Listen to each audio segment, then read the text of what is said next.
नमस्कार, जोहार। सोशल संवाद में स्वागत है आप सभी का। मैं मंजीत अपने सहयोगी आकाश के साथ इस वक्त एमजीएम के अस्पताल में मौजूद हूं और जो स्वास्थ्य मंत्रालय द्वारा जो निर्देश मिला है और पदभार मिला है एडीएम साहब को, आज ये पदभार अपने निरीक्षण किया अस्पताल का।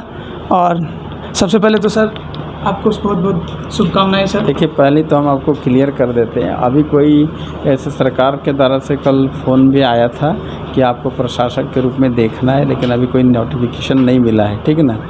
और दूसरी बात है, अभी हम लोग को कुछ चीज़ का पॉइंट का रिपोर्ट मांगा गया था, तो उस रिपोर्ट के लिए मैं आया हूँ। और इसमें हम लोग चाहते हैं कि हम लोग का कोल्हन का सबसे मोस्ट इम्पॉर्टेंट हॉस्पिटल है, इसमें जितना सुधार हो इसी को लेकर के थोड़ा सा इसमें अटेंडेंस की उपस्थिति हुआ या नीट एंड क्लीन हो, साफ़ सफाई हो, ये सब चीज़ का, जैसे फूडिंग की व्यवस्था अच्छा हो, डॉक्टर की उपस्थिति अच्छी रहे, लोगों का जितना एएनएम वगैरह, चाहे वार्ड अटेंडेंट जो भी जीएनएम वगैरह जितने भी हैं, वो सही ढंग से काम करे, ही हम लोग की उम्मीद रहती है। और इसी के लिए कल सरकार के द्वारा से दो चीज़ का डायरेक्शन मिला है हम लोग को।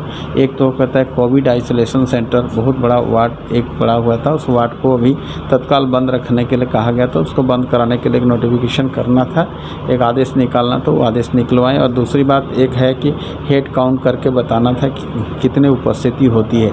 ये 2 पॉइंट के लिए जांच करने के लिए आज आया था, तो उसमें जांच कर दिए हैं और उसमें हम लोग उपस्थिति मिलाएँ ए शिफ्ट का, है ना। तो ये चीज़ आज मिला है। जहाँ तक प्रशासक की बात है, तो नोटिफिकेशन होगी तो फिर हम देखेंगे उसमें बढ़िया से और एक एक पॉइंट वाइज देखेंगे उसमें। सर मेन पावर की एक्चुअली हाँ, मेन पावर की यहाँ पे भी मेन पावर की कमी रहने के मेन पावर की कमी नहीं है। जितने डॉक्टर्स हैं, जितने वार्ड अटेंडेंट है, आउटसोर्स से पूरा किया गया है।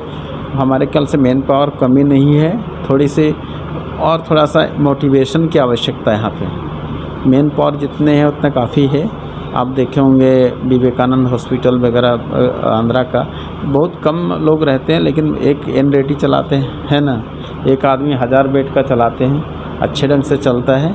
तो इसलिए यहाँ भी चल सकता है। यहाँ बहुत डॉक्टर्स हैं, बहुत स्टाफ्स हैं, लेकिन धीरे धीरे इसको सिस्टमेटाइज करना होगा।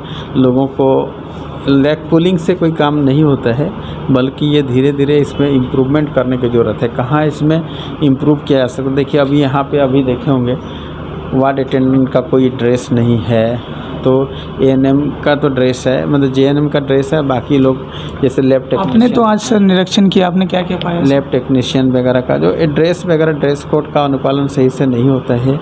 साथ साथ उपस्थिति, कुछ लोग बिना बताए अनुपस्थित हो जाते हैं। तो ऐसे लोग को भी हम लोग चिन्हित किए हैं, देख रहे हैं कि क्यों उसको बताना चाहिए। जैसे कोई आदमी नहीं आएगा तो उसके जगह कौन सब्स्टिट्यूट करेगा, इसको पहले ही बता देना चाहिए कि सर कल हम नहीं आएंगे, उसकी उपस्थिति नहीं है, तो उसको बताना चाहिए। वो सब उस टाइप से नहीं होता है, क्योंकि उसके वजह से सर मरीजों को भी काफ़ी परेशानी होती है। वो तो लोग लास्ट में अल्टरनेट व्यवस्था कर लेते हैं, थोड़ा बहुत दिक्कत होती है होने का। तो सबसे बड़ा दिक्कत यहाँ पे है ना, चूँकि यहाँ बीपीएल श्रेणी के लोग ज़्यादा लोग आते हैं, गरीब गुरबा आते हैं, बेड की कमी है यहाँ पे, थोड़ा इंफ्रास्ट्रक्चर बढ़ाने की आवश्यकता है और जगह का भी थोड़ा सा कमी पड़ जाता है। जैसे अभी देखिए अर्थों का केस आया, अर्थों में 60 बेड तक आदमी कर सकता है, क्योंकि ऑपरेशन कराने के लिए उतनी व्यवस्था होनी चाहिए। अब यहाँ पे डेली 10-5 बढ़ते ही जाते हैं, घटता नहीं है। और एक बार ऑपरेशन होता है तो कोई भी बेड को जो इंगेज करता है, लगभग 15-20 दिन तक इंगेज रखता है ना। तो नेचुरली अब उसमें कम्युलेटिव रूप से वो बढ़ते जाता है। तो वो सब चीज़ थोड़ी सी परेशानी है, क्योंकि कम पैसा लगता है, चाहे पैसा नहीं लगता है, तो यहीं पे लोग इलाज कराने के लिए आते हैं। आज भी हमारे पास जो डॉक्टर्स हैं, बाकी जो प्राइवेट हॉस्पिटल से बहुत ज़्यादा क्वालिफाइड डॉक्टर्स हैं, ज़्यादा क्वालिफाइड। सबसे बड़ी बात है सर, सरकारी अस्पताल है और यहाँ पे तो गरीब बीपीएल कोटे के लोग ही ज़्यादातर यहाँ पे आते हैं, क्योंकि उन पे पास सर कोई भी मतलब कि ऐसी सुविधाएँ नहीं मिलती है, जिसकी वजह से उनको सरकारी अस्पताल आना पड़ता है। नहीं, ऑफकोर्स देखो, सरकारी हॉस्पिटल और प्राइवेट हॉस्पिटल में थोड़ा सा ही फ़र्क है। फ़र्क एक तो है कि सरकारी हॉस्पिटल में पैसा नहीं के बराबर लगता है, नहीं लगता है। इनफैक्ट जिसको आयुष्मान कार्ड है तो पैसा नहीं लगता है। बाकी जाँच चाहे कुछ मेडिसिन जो हमारे पास उपलब्ध नहीं, वो बाहर से लेते हैं।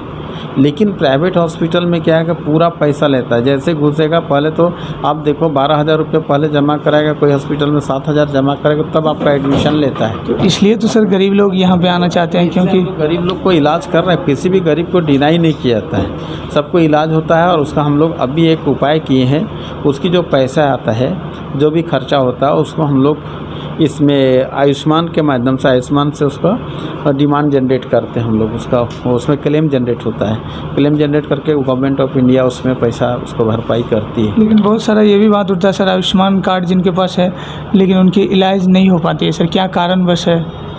तो दो कारण है। एक तो हमारे पास जैसे मान लो कि अभी बोले ना, अभी केस था ऑर्थो का, अब बेड की कमी है ना, तो जितने बेड होनी चाहिए ऑपरेशन के लिए। आपको देखो आउटडोर में दिखाना तो सबको देख लेगा, अभी देख रहे हैं 300, 600, एक दिन में हज़ार आदमी को आउटसोर्स में तो मतलब इसमें देखता है, आउटडोर में देखता है। लेकिन क्या है कि अब उसको एडमिट करने का जहाँ बात होती है तो आप जितना बेड है उतना ही एडमिट करोगे, नहीं तो आप ही लोग छापोगे ज़मीन में लेटा दिया, ये कर दिया, वो कर दिया, है ना।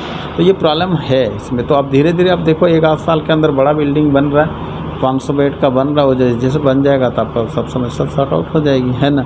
अब थोड़ी सा सावधानी है, सबको मिलजुल के काम करने की ज़रूरत है। हम इतना ज़रूर कहते हैं, हमारे हॉस्पिटल में जितने क्वालिफाइड टीचर डॉक्टर्स हैं वो आपका किसी भी प्राइवेट हॉस्पिटल में उतनी क्वालिफाइड डॉक्टर्स नहीं हैं। अब कोविड के समय देखे होंगे सबसे कम मोर्टालिटी रेट हमारा MGM का रहा है।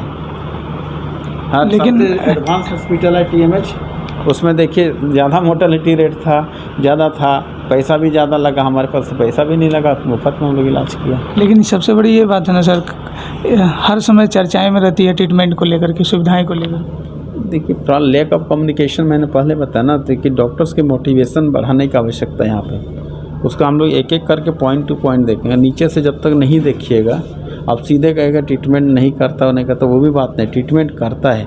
यहाँ पे हाईलाइट लोग ज़्यादा करते हैं, हल्ला ज़्यादा करते हैं, तो उसको धीरे धीरे उसको टेकअप करना पड़ेगा। सबका कहाँ क्या कमी है क्या नहीं है उसको देखना पड़ेगा। अभी देखिए डॉक्टर जूनियर रेजिडेंस लोग का था, पेमेंट इन लोग का 4-5 महीना से नहीं हुआ जी, काफ़ी दिन ये लोग प्रदर्शन भी कर रहे थे, मोटिवेशन नीचे आ रहा था।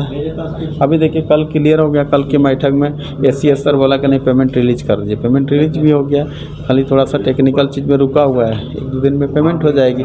तो आदमी का मोटिवेशन होता है, टाइमली पेमेंट हो जाएगा, टाइमली ये हो जाएगा, साफ़ सुथरा मिलेगा, अच्छा चैम्बर मिलेगा, अच्छा बैठने का मिलेगा, तो ऑटोमेटिकली आपका इसमें जो क्वालिटी आपका बढ़ जाएगी, समझे ना। तो धीरे धीरे तो बढ़ ही रहा है। पहले ही MGM को देखते हुए तो कचरा से भरा हुआ रहता था, आप देखिए वैसा नहीं, गिर रहा है, छत गिर रहा है तो इधर हो रहा था, सामने पे देखे होंगे। तो धीरे धीरे हम लोग 1 साल से पहले से जब हम इसका प्रभारी नहीं भी थे तो बीच में हमारे जिम्मे में था ई और वो MGM कॉलेज।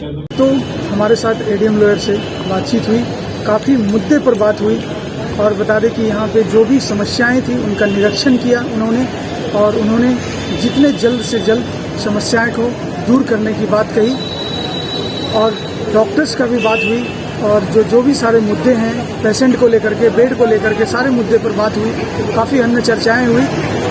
तो तब तक के लिए देखते रहे सोशल संवाद। मैं मंजीत अपने सहयोगी आकाश के साथ। जय हिंद दोस्तों।